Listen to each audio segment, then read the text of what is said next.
이 땅에 고통받는 이들과 함께해온 예수 그리스도. 그는 세상의 죄를 짊어지고 십자가에 못 박혀 돌아가시고 사흘 만에 부활했습니다. 그때 그의 나이 33이었습니다. 그리스도의 속죄로 인류에겐 참된 구원의 길이 열렸습니다. 그리스도의 삶을 돌아보며 우리는 또 다른 33년을 떠올립니다. 어느덧 그날로부터 33년의 시간이 지났습니다. 5월 영령들이 민주에 넋이 잠들어 있는 도시 광주. 33년 전의 총성은 아직도 가슴 깊숙한 곳까지 박혀있고, 빛의 도시 광주에 올해도 5월이 찾아왔습니다. 피고인 전두환, 피고인 노태우. 학살의 주범들은 법정에 세워졌습니다. 1심 법원은 전두환에게 사형을 선고했고 노태우에게는 징역 22년 6월을 선고했습니다.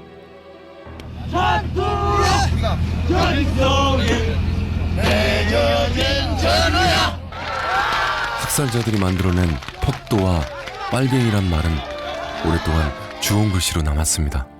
가해자는 처벌을 받고 희생자는 국가유공자로 명예를 회복하며 5.18은 역사적으로 자리매김을 한 듯 보입니다. 하지만 33년이 지난 지금 5.18을 왜곡하고 폄훼하는 일들이 또다시 벌어지고 있습니다. 거룩한 죽음이 되다오. 거룩한 죽음이 되다오.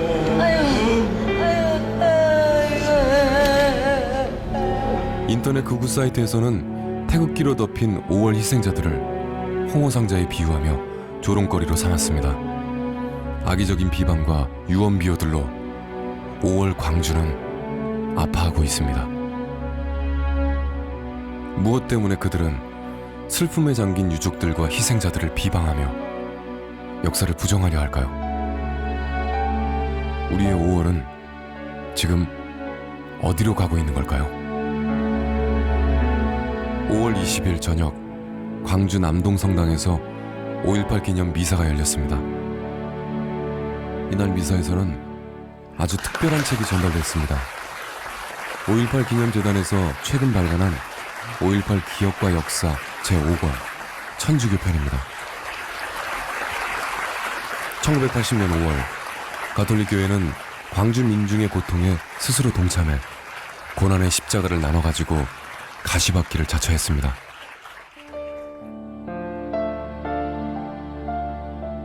이 책은 당시 항쟁에 참여한 사제들과 평신도 29명의 증언을 정리한 겁니다. 김수환 추기경의 광주에 대한 마지막 고백도 담겨 있습니다. 여러 가지 교회 내 여러 가지 그 정치와의 관계에 대해서 정부와의 갈등도 있고 그런 기간도 있고 근데 가장 저로서 마음을 가장 깊이 마음이 아팠던 것은 광주 그거였어요. 예.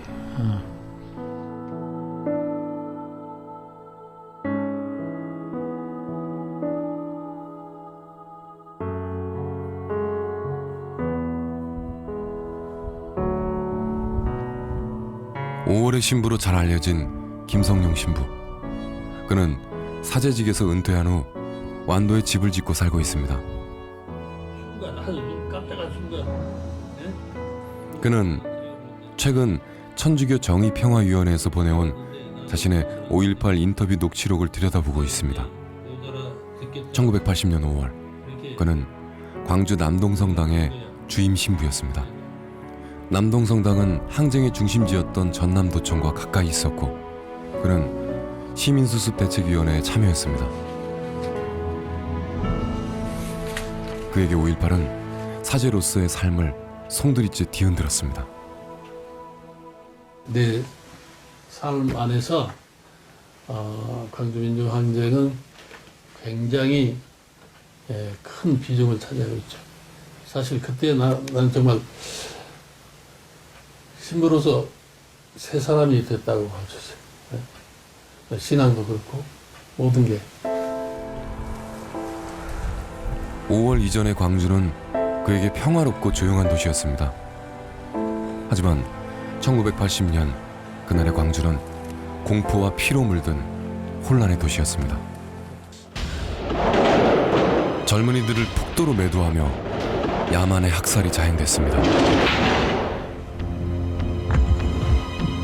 광주 시내에 있는 모든 외국인에게 알립니다. 지금 군이 광주 시내 폭도들을 소탕하기 위해 작전을 수행했습니다. 신분과 임무 유하를 막느라고 위험하니 밖으로 나오지 마십시오. 시민은 놀라지 마십시오. 시민은 거리로 나오지 마십시오. 시민은 문을 열지 마십시오. 누가 이 군인들을 미치게 했는가? 국민을 살상하라고 명령한 원흉은 누구인가? 국가 권력의 무차별한 폭력 앞에서 광주는 절의 고도 속에 버려진 듯 외로움과 공포 속에 신음해야 했습니다. 피로 물든 광주를 보며 십자가를 나눠주기로 결심한 또 한 사람. 윤공이 대주교입니다. 그는 80년 5월 당시 광주 교구장으로 봉직하며 항쟁의 중심에서 광주의 진실을 세상에 알렸습니다. 그냥 젊은 사람들 막 집에까지 들어가서 잡아오고 차에 실어가고 이렇게 했고 그렇게 험악하게 정말 이렇게 하는 걸 보면서 어떻게 국군이 저럴 수가 있을까? 국군이 저럴 수가 있나? 우리 군인인데 우리 형제들이고. 비상계엄이 전국적으로 확대된 다음 날인 18일 학생들은 계엄 해제를 요구하며 금남로에 집결합니다. 그런데 공수부대원들은 시위 진압이라기보다는 적군에게 보복을 하듯 야만적인 폭력을 행사했습니다. 이들의 목적은 단순히 시위대의 해산에 있지 않았습니다. 내가 옛날 6층이 우리 사무실이었는데 이쪽 그 금남로 쪽으로 내다보기도 하고 저쪽으로 내다보고 그랬는데 그 군인은 젊은 사람 며칠 잡아가는데 이렇게 그 태권도 하는 식으로 뚝뚝 이렇게 발을 떠가지고 발로 막 차고 본때를 보여주겠다는 듯 이어지는 무차별적인 폭행. 윤공이 대주교는 당시 피 흘리는 시민을 보고도 행동으로 옮기지 못한 자괴감이 지금도 큰 상처로 남아 있습니다. 거기에 어떤 사람이 하나가 이렇게 다쳤더라고요. 와이셔츠를 입고 저걸 벗어 들으려고 했는데 피가 막 나요. 피가 나고 그래 크게 얼핏 보기 이거 저 사람한테 빨리 어디 응급조치를 해야 될 텐데 그래서 막 겁이 나서 못 내려갔어요. 그런 사람을 보고도 이렇게 어떻게 못하고 비교간 사지에 부끄러운 일 아니에요? 내가 그런 사람이 됐구나 하는 그런 생각을 두고두고 많이 했어요. 19일 계엄군의 폭력 진압에 분노한 시민 10만여 명이 금남로에 모여들었습니다. 시위대의 규모가 커지자 위협을 느낀 계엄군은 더욱더 강경 진압으로 맞섰습니다. 광주역 앞에서는 공수부대의 첫 발포가 가해지고 시민 2명이 사망합니다. 파악할 길은 없고 그러니까 굉장히 답답하고 말이죠. 그리고 또 이제 들려오는 소식을 들을 때는 너무너무 기가 막히고 참 어떤 놈의 치를 떨게 하는 그런 분노를 느끼게 하고. 다음 날 김수환 추기경은 광주 항쟁을 평화적으로 해결하기 위해 전두환을 찾아갑니다. 보안 사령관이었던 전두환은 모든 실권을 장악하고 있었습니다. 제가 간 목적은 하여튼 이런 유혈 사태를 말하자면 이렇게 지속시키지 말아달라는 그런 부탁을 하려고 간 거죠. 그랬는데 계속해서 그 사람하고 이야기를 또 몇 마디 하고 있으면은 전화가 오고 국방부로부터 전화가 와요. 전화가 오면서 근데 시시각각 광주에서 사태가 자꾸 이렇게 더 상황이 악화돼가는 군인 자기들 편에서 볼 때도 전두환 씨가 뭐라고 하냐면 지금 내란 사태가 벌어졌다고 말이죠. 그날 저녁 시내버스와 택시 등 200여 대의 차량이 전조등을 켜고 금남로까지 차량 시위를 벌입니다. 계엄군의 만행을 직접 목격한 운전기사들이 합세하면서 광주 시위는 학생 중심에서 시민 전체로 확산되고 계엄군은 동요하기 시작합니다. 지난 18일에 발생한 광주 지역 난동은 치안 유지를 매우 어지럽게 하고 있으며 계엄군은 폭력으로 치안 유지를 어지럽히는 행위에 대하여는 김수환 추기경은 이날 오후 이희성 계엄사령관을 만나 평화적인 대응을 당부하고 군의 정치 개입에 대해서도 강력하게 따졌습니다. 군이 너무 깊이 정치에 개입하고 있지 않느냐 하는 그런 염려를 이야기했을 때 이희성 계엄사령관이 자기가 계엄사령관으로 있는 동안에는 군이 정치에 직접 개입은 절대로 하지 않을 겁니다. 이렇게 말을 해요. 그래서 나는 이 장군의 말은 믿겠다고. 이 장군은 그런 사람일 거라고. 그렇지만은 모두가 그러냐 이렇게 물으니까 그 사람 편에서 전두환 씨 말입니까? 이렇게 말했어요. 내가 전두환 씨라는 이름을 말하지 않았는데 더 이상의 희생을 막아보려 했지만 뜻대로 되지 않았습니다. 신군부의 야욕 앞에 추기경의 호소도 아무 소용이 없었습니다. 광주에 대해서 정말 광주 그 사번 또 안에는 너무너무 그게 정말 저 개인적으로 마음이 아팠어요, 사실. 아마 내가 그 표현을 쓰기는 싫어하는데 그냥 하여튼 마음이 아팠어요. 사실은 그 이상이었어요. 그런데 마음이 아팠어요.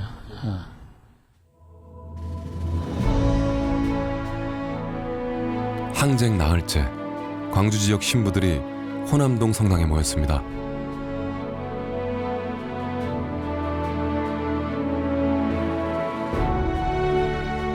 계엄군과 시위대가 첨예하게 대치하고 있는 상황. 평화적인 해결책을 찾아야 했습니다. 사제들은 제의를 입고 거리로 나서기로 했습니다.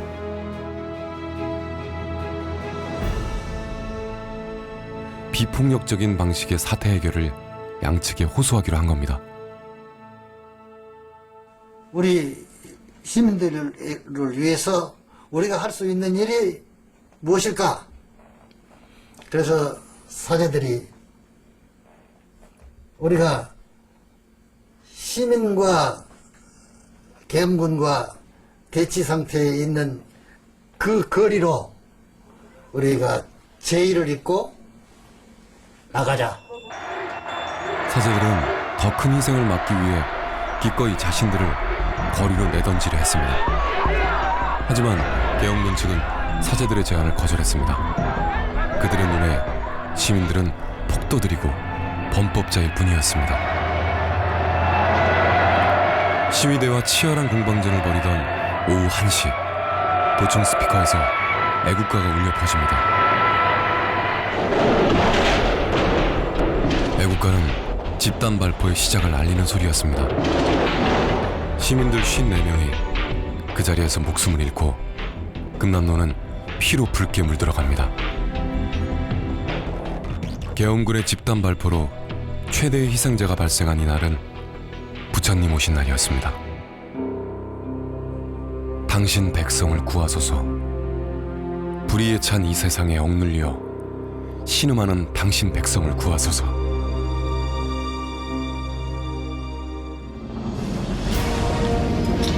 그날 오후 시위대는 생존을 위해 무장의 필요성을 절감합니다. 그들은 곧바로 시외로 빠져나가 경찰서와 파출소의 무기고를 열어 총기를 탈취합니다. 그리고 도청으로 다시 집결해 군경 저지선을 향해 진격해 들어갑니다.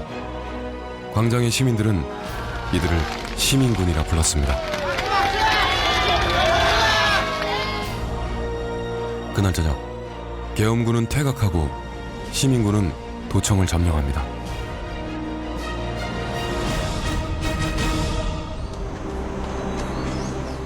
살아남은 자들은 먼저 간 이들의 삶을 대신 살아야 했습니다.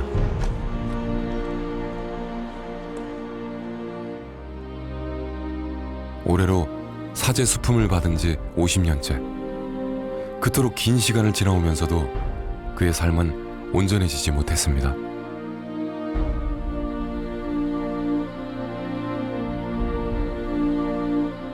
가장 떳떳했던 순간인 동시에 살아남은 자로서의 미안함, 두 가지 상반된 마음이 늘 어지럽힙니다. 뭐라고 할까? 하여튼 가슴 아픈 달이야. 저한테는 5월달이 그렇게 좋은 달만은 아니에요. 이렇게 뭐 앞서가신 님들 생각 안 할 수 없고, 또 특별히 마음을 고백하면 살아남은 자의 뭐라고 할까, 멍해라고 할까? 그때 같이 죽었으면 좋네. 살아남았는데, 살아남아서 산 자가 할 일이 있잖아요. 그것이 뜻대로 안 되고, 또 혼자 할 수 없는 일이고, 그러니까 좀 답답하죠. 오랜 시간이 지났어도 머리에, 가슴에 또렷하게 남아있는 그날의 기억들. 아픔뿐이기만 한 건 아니었습니다. 내가 광주 시민이라는 것이 가슴 벅찰 만큼 자랑스러웠던 순간도 있었습니다.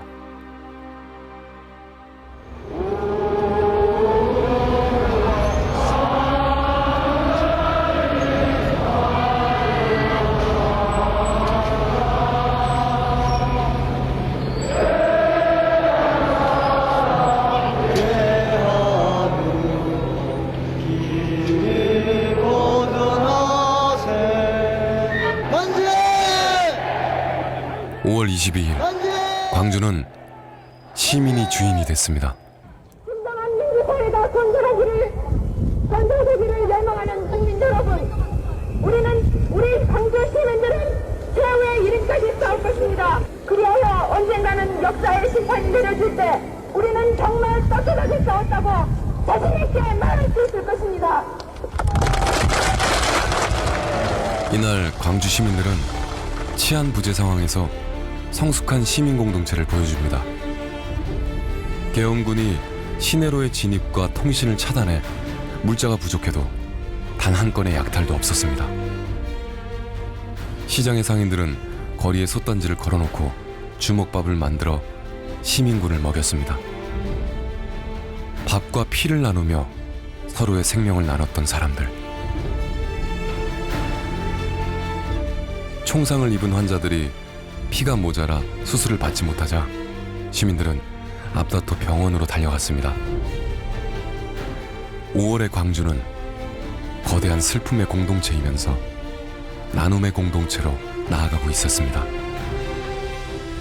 세상에 광주 민중한 그 사이에서 강도도 없고 피해도 없고 서로 나눠 먹고 정말 별천지에서 정말 해방 광주, 정말 그때를 생각하면 내가 광주에서 살았다는 게 정말 자랑스럽고 정말 행복해요. 이제는 내가 일찍 만졌던 것 같은데 일찍 만져서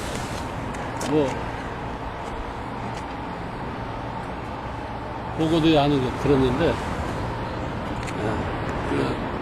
시민들이 아주 불신하고 야유하고 그랬죠. 여기가 아주 완전히 사람들 인사민의를 해가지고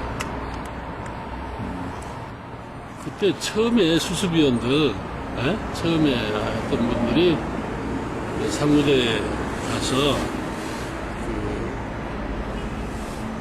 그 사람들하고 이야기하고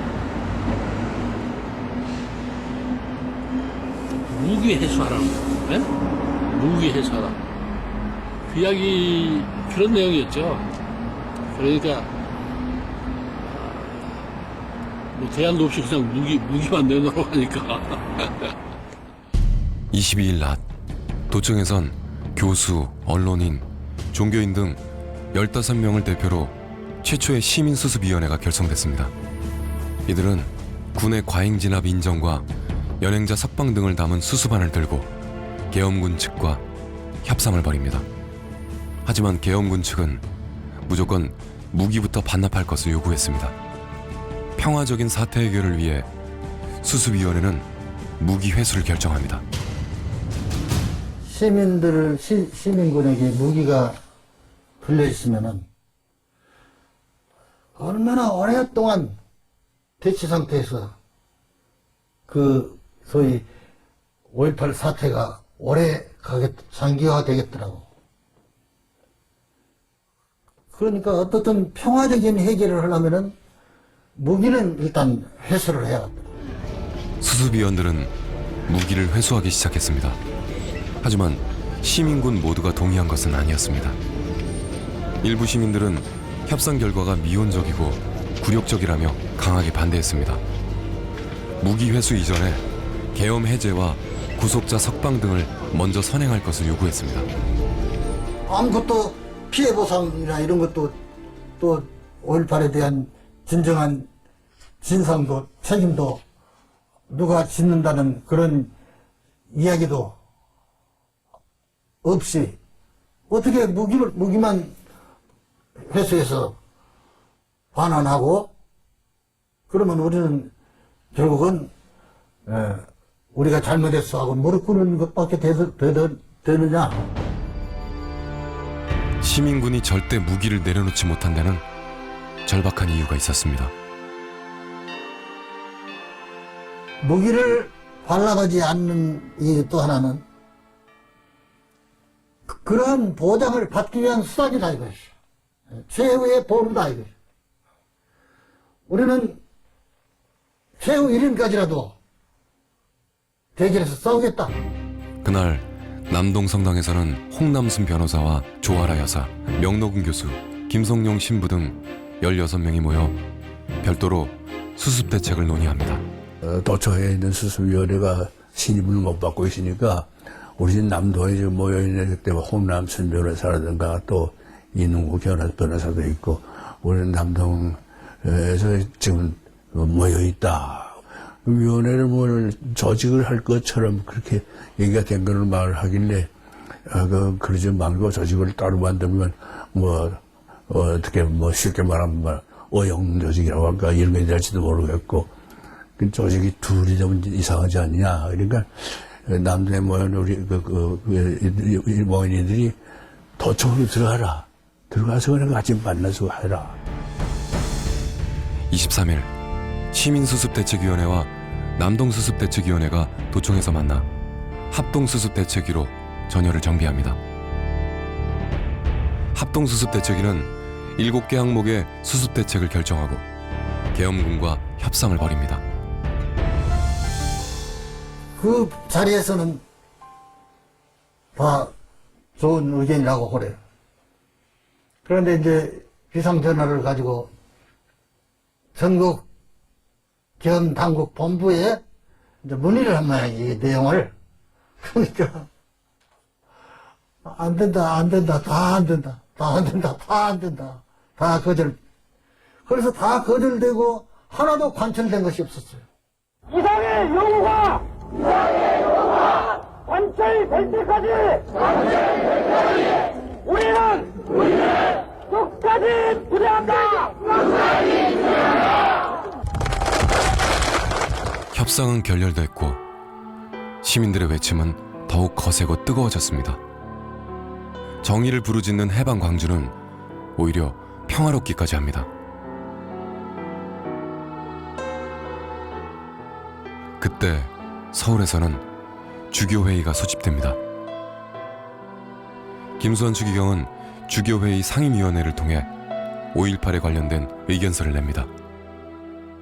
이 한민족이 6.25보다 엄청나게 큰 그 사건을 우리가 접해서 정말로 그 슬픔을 금할 수 없다는 내용과 더불어 군부든 그 이 광주 시민들이든 좀 냉정을 되찾고 그 화해의 길을 찾아내자 이런 얘기를 하고 그다음에서 정부는 사령부는 특히 이런 경우에 이 인권을 보호하는 차원으로 나가야 된다 이런 얘기가 나왔죠.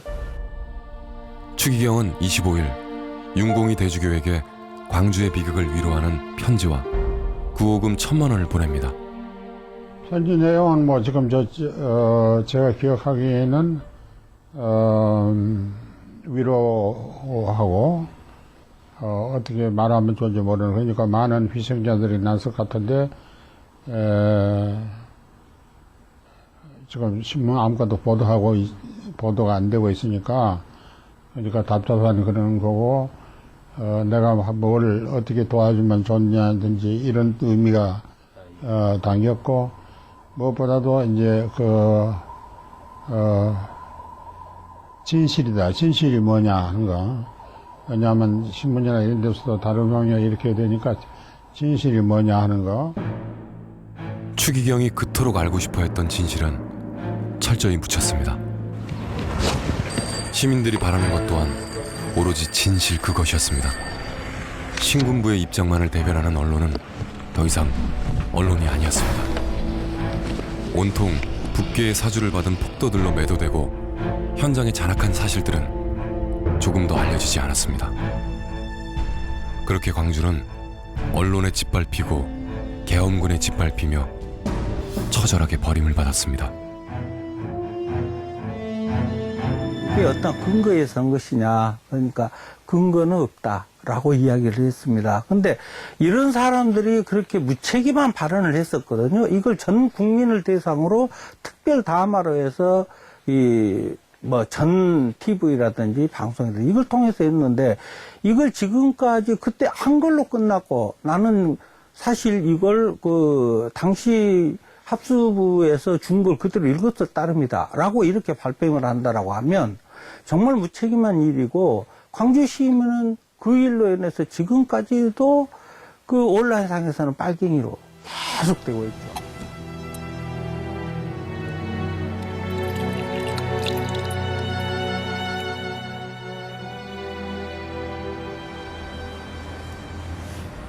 침묵의 도시. 출구가 보이지 않던 상황에서 김 신부는 더 큰 위험을 감수하게 됩니다.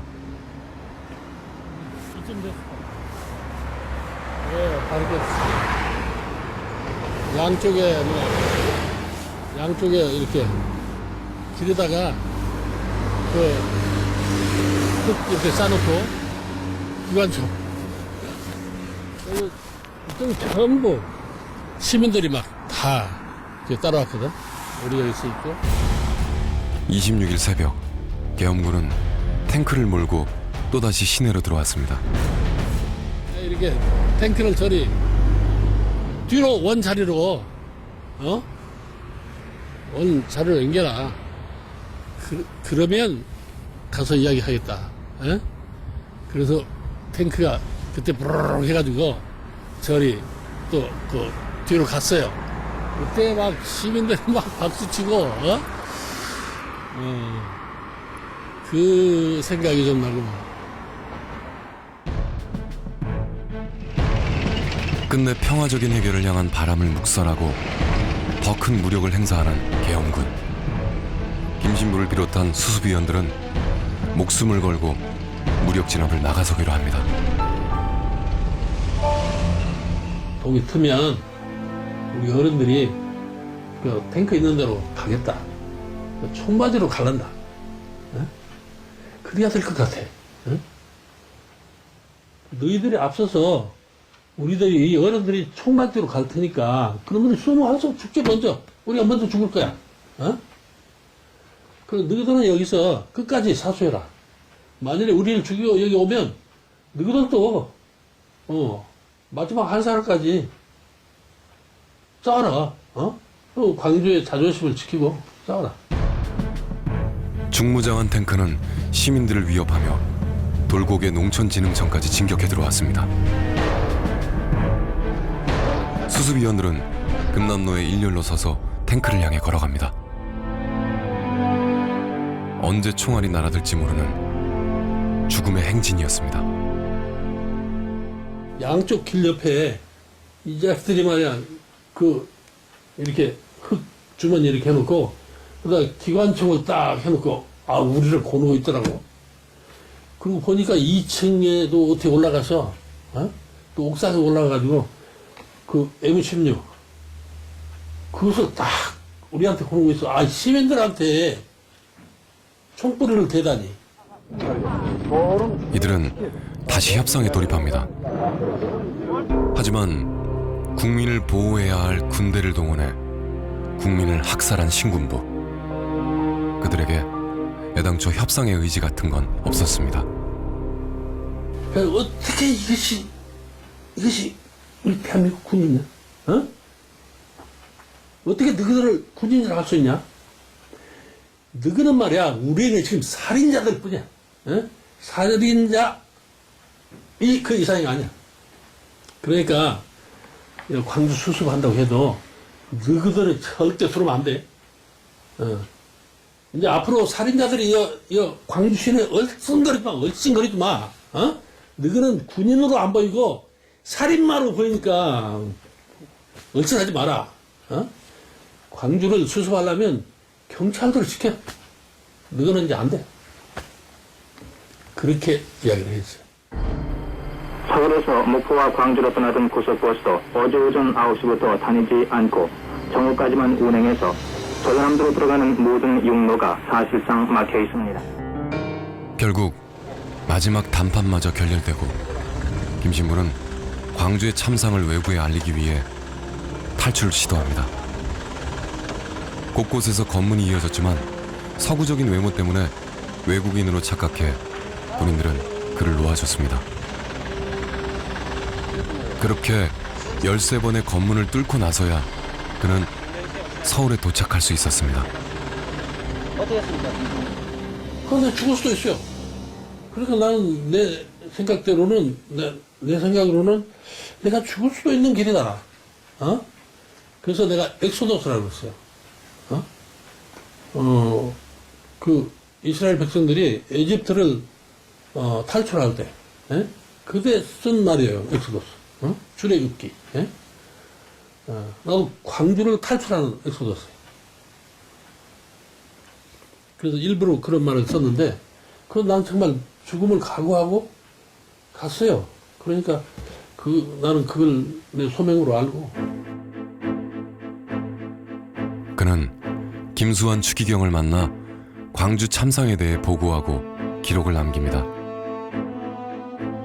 분노보다 슬픔이는 그렇게 나왔습니다.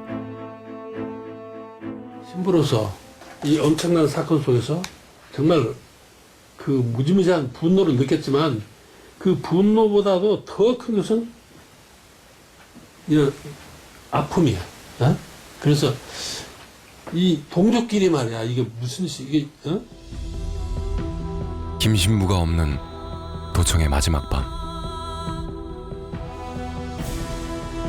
계엄군의 습격이 예상되자 어린 학생과 여성들은 집으로 돌려보내졌습니다. 그리고 사수대들은 도청에 남았습니다. 그들은 최후를 준비하고 있었습니다. 그 사수하겠다고 하는 사람들은 그날 그 다음날 새벽이면은 계엄군이 덮칠 줄을 다 알고 있었어요. 그런데도 무기를 놓고 귀가하지를 않는 거예요. 그러니 얼마나 안타까워. 그래서 그날 성당에 가서 신자들과 미사를 드리면서 어떻게 눈물이 복받친지 엉엉 울었어요. 얼마나 울면서 그 심정을 정말 말로 하자면은 지금도 정말 그 눈물이 나올 정도예요.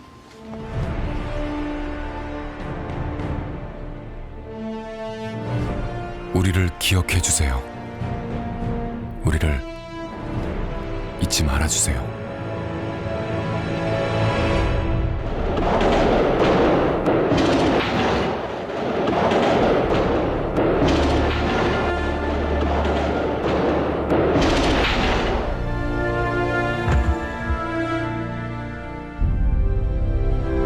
새벽 5시 21분 작전이 시작된 지 1시간 30분 만에 도청 진압 작전은 완료됩니다. 열흘간에 걸친 항쟁도 막을 내립니다. 생존자들은 도청 방화자, 총기 소지자, 특수폭도로 분류돼 군부대로 이송됐습니다. 계엄군은 승리의 노래를 부릅니다. 전남북 계엄본부에서 알리는 말씀입니다. 6시 현재 작전 결과입니다. 민간인 피해는 하나도 없었습니다. 폭도들은 생포 207명, 사망 2명입니다. 이상은 전남북 계엄본부에서 알리는 말씀이었습니다. 통곡의 밤을 보내고 시민들은 밖으로 나왔습니다. 패배가 자명했던 싸움. 그들이 총탄에 산화하며 피로써 새기고 싶었던 것은 이 땅의 민주주의였습니다. 그것을 죽음으로써만 알릴 수 있었기에 기꺼이 목숨을 바쳤습니다. 무고한 이들이 흘린 피의 대가로 신군부는 추악한 권력을 얻었습니다.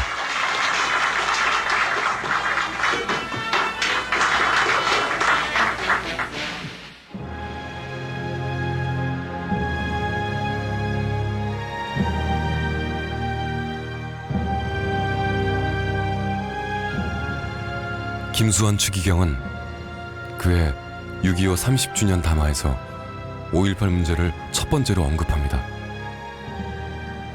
7월에 발표한 두 번째 담화에서는 5.18과 관련해 카톨릭 성직자들이 구속되고 미사가 방해되는 사태에 대해 강력히 경고합니다.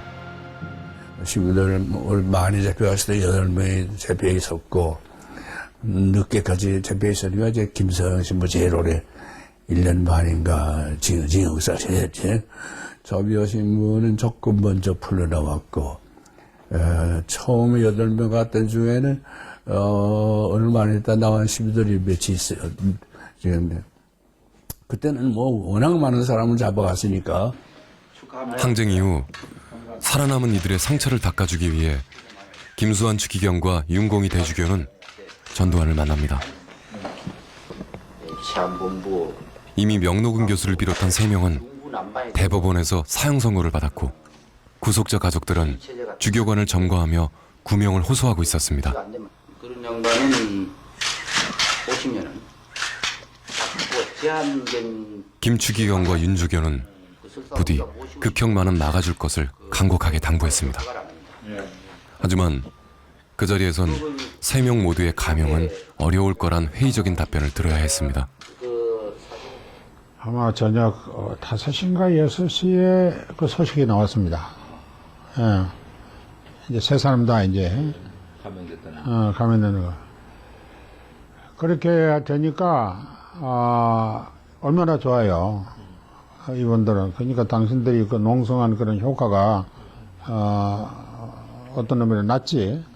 엉뚱한 사람들이, 김대중 씨를 비롯한 사람들이 주모자로 몰려서 그 사형 언도를 받는 이런 터무니없는 사태가 이르렀죠.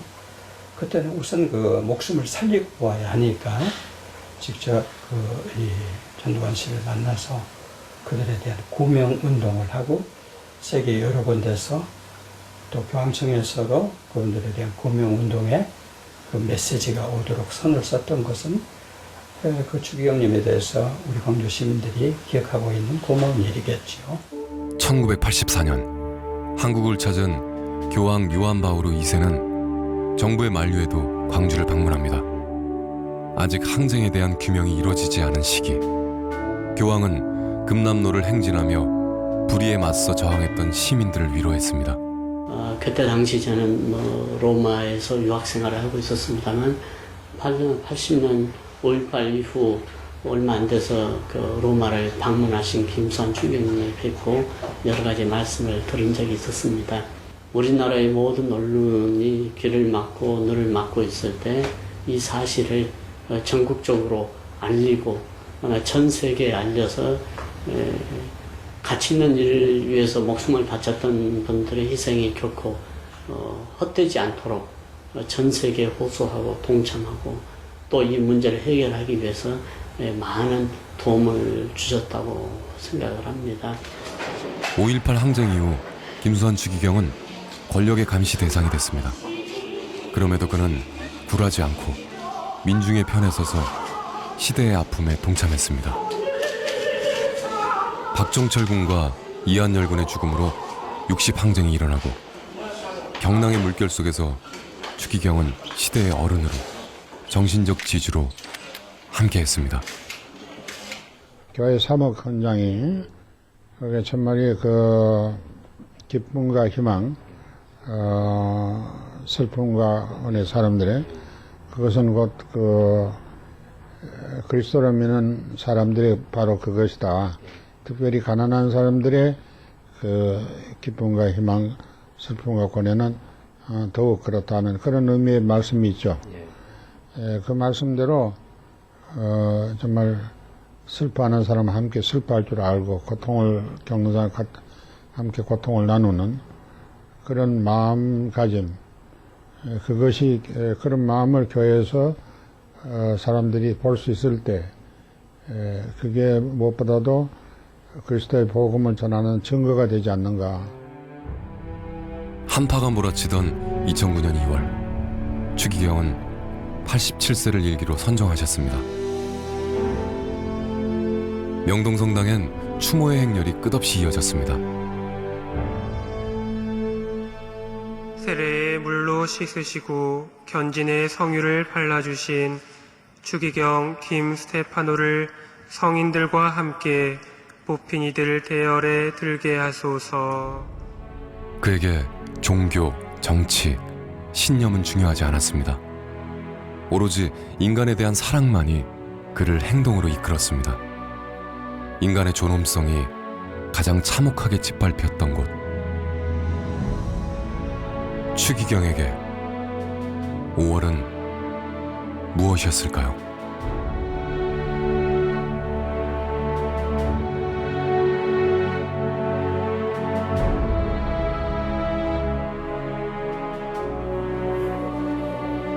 (33) 번째 맞는 5월 김신부는 올해도 어김없이 묘역을 찾았습니다. 이게구나. 뜨거운 동지애를 나눴던 홍남순 변호사, 그가 떠난 지 벌써 7년이 됐습니다. 미안하지, 죄스럽고. 그냥 그거 잊어버리고 살아왔잖아. 예? 1년에 한 번씩 5월이 되면 또 문득문득 생각이 나서 산자의 의무라고 할까? 그 상자의 멍에 때문에 이렇게 찾아와서 성묘하고 또 잊어버리고 그렇게 사는 거지. 희생자의 영정을 모아놓은 봉안소. 아직도 이들의 눈물은 마르지 않은 듯합니다. 오욕의 역사. 죽었어도 이들의 상처는 아물지 않고 있습니다.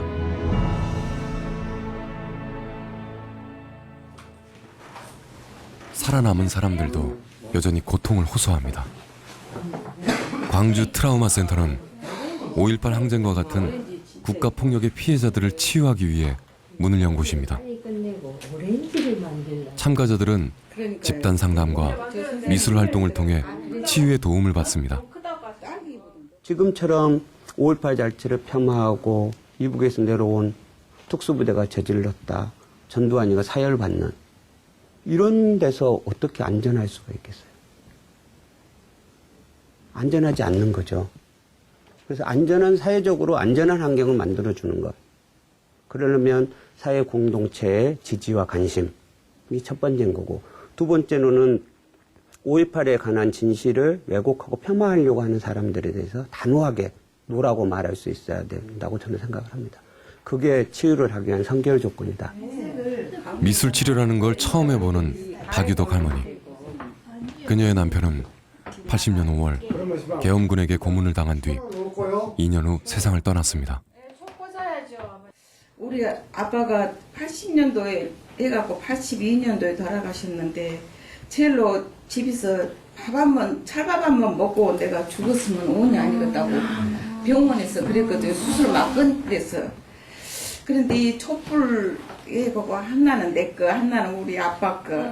가일 같은 것은 나만은 이 기라에도 아빠 이거다 하나 잡수었으면 얼마나 좋겠냐 그런 오늘 마음이 있고 제일로 밥 한 번 집에서 먹고 내가 어서 가서 밥 한 번 먹는 것이 제일로 소원이라고 그랬는데 돌아가시는 것이 이제 생각하니까 너무 마음이 아픕니다. 그래도 여기 와서 나도 나만은 항상 속으로만 이제 자녀들한테도 너가 아빠가 이렇게 했고 알고 그는 것이 마음을 아예 내놓지를 안 했어요. 내가 하면 내가 먼저 아프니까 그래서 됐는데 참 너무 이거 우리 트라우마 센터가 너무 감사합니다. 내 마음을 다 털어놓고 형제 자매들한테 이렇게 사랑으로 거짓으로 아 나도 이렇게 들어줄 사람이 있구나.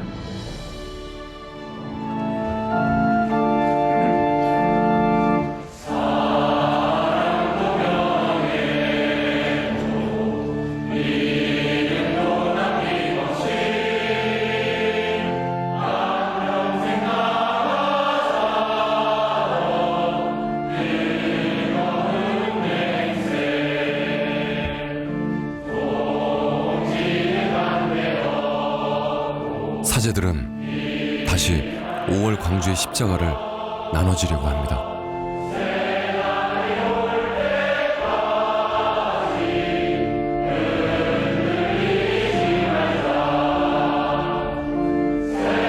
(80년 5월) 고통받는 민중들 편에 섰던 것처럼 여전히 산자의 몫에 응답하며 세상 속으로 나아가려 합니다. 오늘 이 미사는 80년 5월에 소중한 목숨을 바치신 보호의 영광과 유가족 또 아직도 생사를 모르는 실종자들과 한을 풀지 못하는 가족들 그리고 5.18 참사로 인해 병마에 시달리고 있는 부상자와 그 가족들을 위해 그리스도는 순환 후 부활했지만 광주는 죽었어도 33년이 지났어도 여전히 깨어나지 못하고 있습니다. 무엇이 이들을 죽음에서 깨어나 부활에 이르게 할 수 있을까요? 언제쯤이면 진정한 용서와 화해가 이루어질 수 있을까요?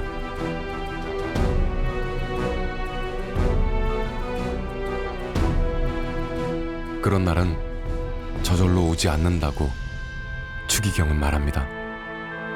추기경의 5월은 아직도 끝나지 않았습니다.